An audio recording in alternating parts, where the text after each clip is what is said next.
بسم اللہ الرحمن الرحیم۔ السلام علیکم۔ جمعۃ الوداع کے 4 نوافل کا وظیفہ، 80,000 حاجات پوری۔ وظیفہ ذکر کرنے سے پہلے آپ سے گزارش ہے کہ آپ نے میری باتوں کو بہت ہی زیادہ غور سے سننا ہے تاکہ آپ کو کل کو کسی بھی قسم کا کوئی مسئلہ نہ ہو۔ اس وظیفے پر عمل کرتے ہوئے حضرت ابو ہریرہ حضور صلی اللہ علیہ وآلہ وسلم کا یہ ارشاد نقل کرتے ہیں کہ بے شک بہترین دن جس میں سورج طلوع ہوتا ہے وہ جمعے کا دن ہے، کہ اس میں حضرت آدم علیہ السلام کی تخلیق ہوئی اور اسی میں اللہ نے انہیں جنت میں داخل کیا، اور اسی دن جنت سے زمین پر اتارا گیا، اور اسی دن جنت قائم، اور اسی دن ایک گھڑی ایسی ہے جب مومن بندہ اس گھڑی میں اگر اللہ سے جو بھی سوال کرے گا وہ عطا فرماتے ہیں۔ ابو سلمہ رحمۃ اللہ علیہ کہتے ہیں، عبداللہ بن سلام فرماتے ہیں کہ میں وہ گھڑی جانتا ہوں، وہ دن کی آخری گھڑی ہے، یہ وہی گھڑی ہے جس میں آدم علیہ السلام پیدا کیے گئے۔ جمعہ کی حاضری مجھے حد سے زیادہ محبوب ہے۔ حضرت ابو لبابہ رضی اللہ عنہ کہتے ہیں، حضور صلی اللہ علیہ وآلہ وسلم نے ارشاد فرمایا، جمعے کا دن تمام دنوں کا سردار ہے اور اللہ تعالیٰ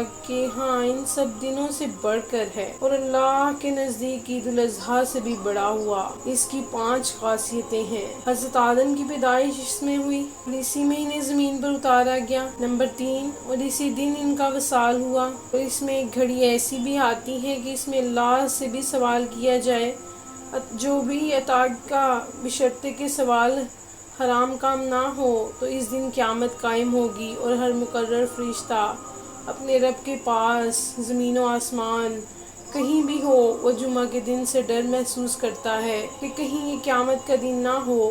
اب میں جمعہ کے نوافل کا ذکر آپ سے کروں گی جو اس طرح پڑھنے ہیں کہ آپ نے جمعہ کی نماز ادا کر لینی ہے۔ جمعہ کی نماز کے بعد 4 نوافل ادا کرنے ہیں۔ پہلی رکعت میں سورہ فاتحہ پڑھنی ہے، سورہ فاتحہ کے بعد سورۃ الکافرین 10 بار پڑھنی ہے۔ 4 رکعت نوافل ایک سلام، دوسری رکعت میں سورۃ فاتحہ کے بعد 10 بار سورۃ اخلاص پڑھنی ہے، اور اس کے بعد تیسری رکعت میں سورہ فاتحہ کے بعد سورۃ فلق پڑھنی ہے، اور اس کے بعد آپ نے چوتھی رکعت میں سورۃ فاتحہ کے بعد 10 بار سورۃ الناس پڑھنی ہے۔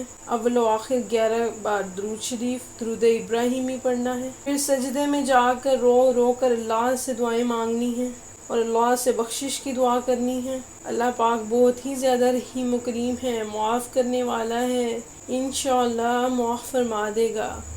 اللہ پاک ہم سب کا حامی و ناصر ہو۔ ویڈیو کو دوستوں میں شیئر کیجیے گا تاکہ سب اپنی حاجات پوری کر سکیں اور اپنے لیے آسانیاں کر سکیں۔ اللہ نگہبان۔